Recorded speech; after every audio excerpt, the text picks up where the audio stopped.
English মিডিয়ামে পড়াশোনা করার সুবাদে অল্প বয়সেই আধুনিক হয়ে ওঠেন অলিভিয়া। মাত্র 14 বছর বয়সে তিনি মডেলিং শুরু করেন।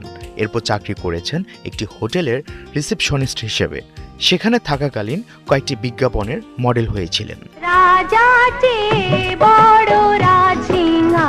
এরপর স্বামীর হাত ধরে সিনেমায় আসা, বিভিন্ন সিনেমায় স্বল্প বসনে সাহসী রূপে অভিনয় করা, গ্ল্যামার গার্ল হিসাবে দেশজুড়ে পরিচিতি পাওয়া এবং হঠাৎ রূপালী জগৎ থেকে সরে যাওয়া। চিত্রনায়িকা অলিভিয়া গোমেজের ক্যারিয়ার গ্রাফ মোটামুটি এরকমই।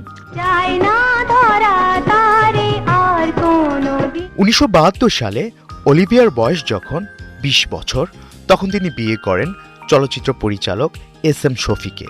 একই বছর স্বামীর হাত ধরেই তিনি পা রাখেন সিনেমার রঙিন জগতে। ছবির নাম ছন্দ হারিয়ে গেল। 1974 সালে মুক্তি পাওয়া ছবি মাসুদ রানায় প্রথমবার সাহসী রূপে হাজির হন অলিভিয়া।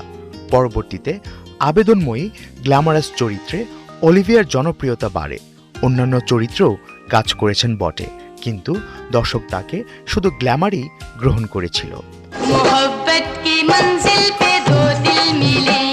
1976 সালে দ্য রেন সিনেমায় অভিনয় করে খ্যাতি পান অলিভিয়া। বাংলা ও উর্দু দুই ভাষায় ছবিটি বানিয়েছিলেন তার স্বামী এস.এম. শফি। ব্লকবাস্টার এই সিনেমায় অলিভিয়ার নায়ক ওয়াসিম। অলিভিয়া বাংলাদেশের একমাত্র নায়িকা যিনি মহানায়ক উত্তম কুমারের সঙ্গে অভিনয় করেছিলেন। 1976 সালে মুক্তি পাওয়া সেই সিনেমার নাম বন্যী শিখা।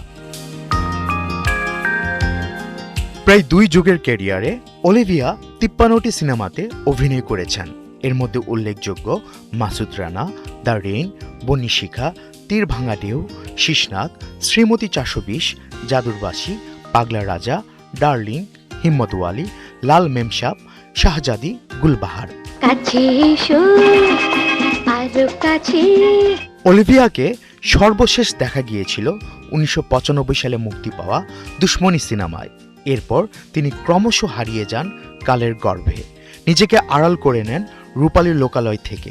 বিভিন্ন সময়ে তার সঙ্গে সিনেমা অঙ্গনের মানুষরাও যোগাযোগ করে ব্যর্থ হয়েছেন বলে জানা যায়। আফফান মিতুল, 71।